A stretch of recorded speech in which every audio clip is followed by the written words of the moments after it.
Hello students, last period we saw about infectious diseases, its symptoms and preventive measure.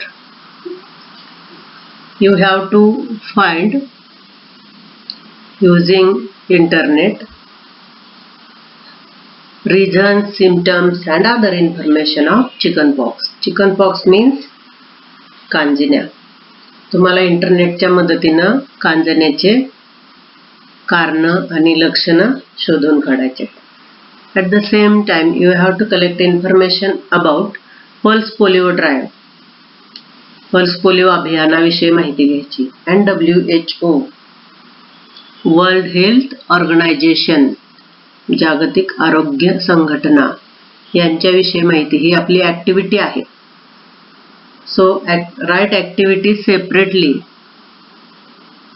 in your notebook from middle of the notebook.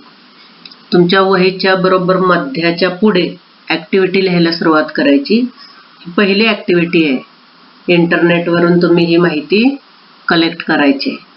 Chicken pox विषयी, त्याच्यानंतर pulse polio drive विषयी आणि WHO विषयी. Now see, today we will say about dirtiness in the surrounding. आपल्या परिसरामध्ये असे अस्वच्छ घटक आपल्याला दिसतात. कोणकोणते दिसत आहेत बघा. घराच्या अगदी आजूबाजूला असणारे घटक आहेत. Where do you see the waterlogged material shown in the picture? म्हणजे या पाणी साठतं या वस्तूंच्या मध्ये. अशा वस्तू आपल्याला कुठे कुठे दिसतात. तर टायर वगैरे, टायर मध्ये पाणी साठलेले आहे, डब्यामध्ये आहे, बॅरल मध्ये आहे. इन ऑल्सो टेरेस डबका आहे, बॉटल आहे, छोटे छोटे नारळाच्या करवंटे आहेत. या सगळ्यामध्ये कुंडी आहे. All these material we seen in our surrounding. Which hazard do you anticipate with the help of picture? या चित्रावरून तुम्हाला कोणती धोक्याची कल्पना येते. पिक्चर मध्ये एक तुम्हाला मच्छर उडताना असं दाखवलंय. म्हणजे या साठलेल्या डबक्यामध्ये मच्छर वाढतात किंवा डासांची वाढ होते. आणि मग आपल्याला माहित आहे mosquito spreads malaria, dengue etc. So we have to avoid waterlogged material around us. Some important diseases of present days. आता सध्या काही महत्त्वाचे जे डिसीजेस आहेत ते कोणकोणते आहेत ते पाहायचेत आपल्याला. Dengue. Mosquitoes lays the eggs in waterlogged places and thereby their population increases. काय होतं, साठलेल्या पाण्यामध्ये डास अंडी घालतात आणि त्यांच्या वाढीस पोषक वातावरण निर्माण होतं. त्यामुळे त्यांची संख्या काय होते, वाढते.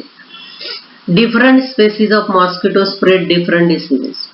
स्पेसीज म्हणजे जाती. मॉस्किटोच्या विविध जाती आहेत आणि या मॉस्किटोच्या विविध जाती काय करतात, वेगवेगळे रोग पसरवतात. For example dengue is spread by Aedes इजिप्टी. हा डेंग्यू जो आहे तो रोग एडिस इजिप्टी या डासामार्फत होतो. And this disease is caused by, अजून एक आहे DEN 14 virus belonging to the type of flavivirus. Flavivirus या प्रकारातील डेन 12 या विषाणूमुळे हा आजार होतो. म्हणजे एडिस इजिप्टी मुळे स्प्रेड होतोय. And this disease is caused by DEN 14 virus. नाव आहे त्या व्हायरसचं. बिलॉंगिंग टू द, कुठल्या प्रकारात येतो तो, type of flavivirus. Flavivirus या टाइप मध्ये येणार. What are the symptoms of dengue? First one is acute fever and headache, vomiting. Acute fever म्हणजे तीव्र ताप. Acute means तीव्र. Fever फिवर म्हणजे ताप, हेडॅक म्हणजे डोकेदुखी, तीव्र डोकं दुखतं. वॉमिटिंग मीन्स उलट्या होणे. Pains in eye socket is very important and prominent symptoms. पहा, डोळ्याच्या खोबणीत दुखतं. ज्या वेळेला आपल्याला डेंग्यूची लक्षणं देतात तेव्हा मुलांनी लक्षात ठेवायचंय की आता पावसाळ्याचे दिवस आहेत. रेनी सीझन मध्ये पावसाचं पाणी इकडं तिकडं डबक्यात, कुंड्यांमध्ये किंवा कूलरच्या मागच्या साईडला साठून राहतं. त्याच्यात डासांनी अंडी घातली तर मच्छरची संख्या वाढते आणि असे मच्छर आपल्याला चावले तर डेंग्यू होऊ शकतो. मग त्याची सिम्पटम्स आपल्याला माहिती पाहिजेत. पहिलं सिम्पटम आहे, what is the first symptom? Acute fever, acute headache and vomiting. Then second one, pain in eye socket. Eye socket म्हणजे डोळ्याची खोबणी. Pains in eye socket is very prominent symptoms. आपल्या अगदी पटकन लक्षात येणारं जे आणि सर्वात महत्वाचं सिम्पटम लक्षण आहे ते आपल्या डोळ्याच्या खोबणीमध्ये दिसतं.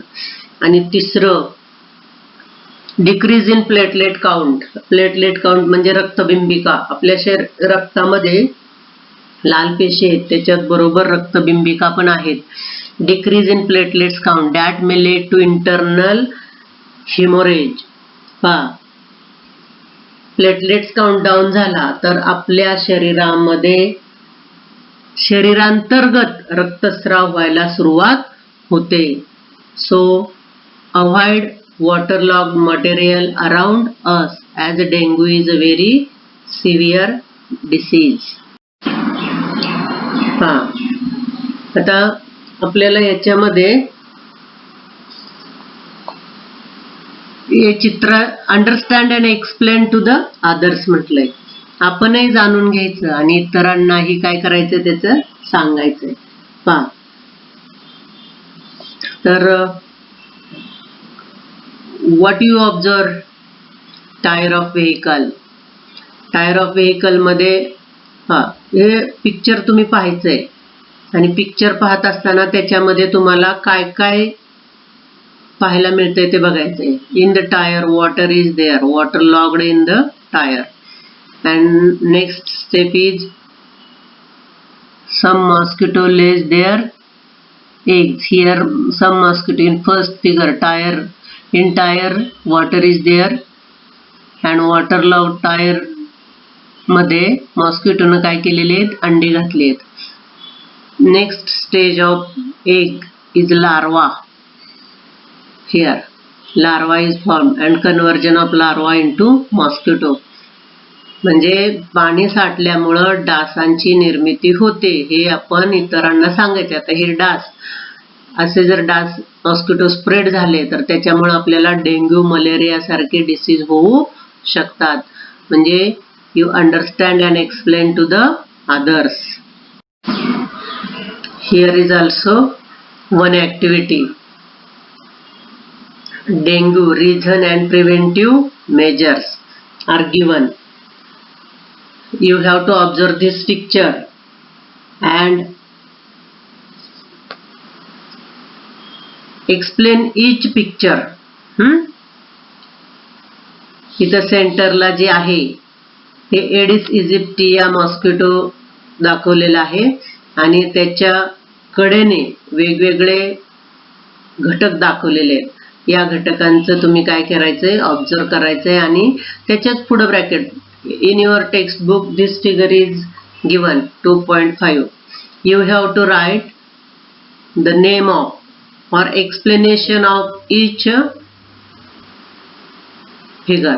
For example, this is pot and pot is covered with lid.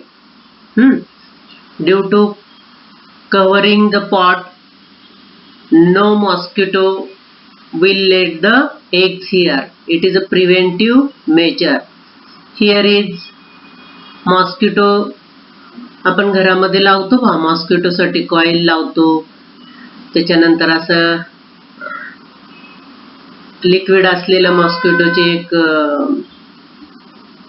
Bottle मिळते ती लावतो. तर याच्यामुळे पण मॉस्किटो येत नाहीत. इकडे स्प्रे करताना दिसतं एक माणूस पहा. त्याच्यानंतर इकडं वॉटर टँक आहे आपला. वॉटर टँक वेळोवेळी, water tank means fish tank आहे. फिश टँक वेळोवेळी काय केला पाहिजे? साफ केला पाहिजे. अदरवाईज तिथं इथं दाखवलंय पहा, लार्वा अंडी घालून वाढू शकतो. Here is a baby fully covered with dress, full dress covered केलाय, त्यामुळे त्याला मॉस्किटो चावण्याची शक्यता नाही. इथं कूलर दाखवलेलं आहे. कूलर मध्ये सुद्धा वॉटर साठून राहतं, तर त्याची काळजी आपण घ्यायची. म्हणजे मॉस्किटो होण्याचे रिझन्स दाखवलेले तिथं, आणि इकडं हे प्रिव्हेंटिव्ह मेजर्स आहेत. हे रिझन आहे, इकडं हे रिझन आहे. You have to explain.